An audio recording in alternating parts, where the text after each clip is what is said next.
अस्सलाम वालेकुम जी।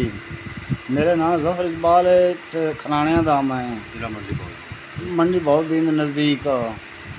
मैं मिस्त्री वाला ठेकेदार एक्सीडेंट होया तो जख्मी हो गया सो। मैं इस्लामाबाद कॉम्प्लेक्स से दाखिल रहा 40 दिन। ये लत्त भी टुट गई, बांह भी टुट गई, दिमागी सट आई ज़बरदस्त जी। इस तो मैं ज़्यादा कमज़ोर हो गया, हुण कोई जरिया नहीं मेरा। ते शादी की बेगम भी जो एक्सीडेंट हुआ, बेगम भी छड़ के नस गई, बच्चा भी कोई नहीं, हुण मैं कल्ले ही हाँ।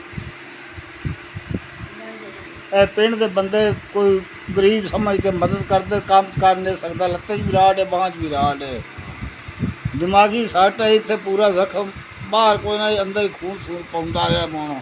ये लोके के बंदे पिंड के कोई मदद करन ते दवाई दरमल लै आंदे, नहीं हफ्ता हफ्ता हांजी बैठे रहना आ। दमा हो गया, दिल का ही मरीज हाँ।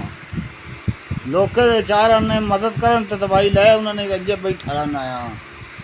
7 दिन हो गए, हफ्ता हो गया, दवाई मुक्की दमे लियाने की हिम्मत कोई नहीं। अल्लाह के आसरे ते वक्त गुजारना पिया।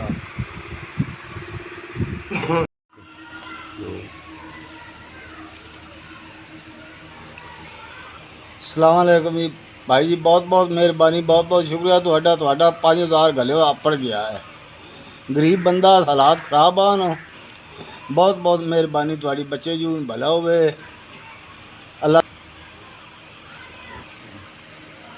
मेरी लत्ते की राड़ भी है, अस्पताल च दाखिल रहे, लत्ते भी राड़ है, बाजू भी टुटा, बाजू भी राड़ है, दिमागी सट आई ते ऑपरेशन होया सामने नड़े मोरी करके और बाहर खड़िया कम दवाई जो गई पैसे कोई ना हफ्ते का अंजे बैठो यार। कोई ग्रां का बंदा मेहरबानी करके 150 देवे तो रोटी खा लेना, दवाई ले लेना, नहीं अंजी बैठा रहना। थोड़ी मदद आ गई, 5000 रुपया लभ गया मैनू, ये कोई दवाई लभ जाए मैनू।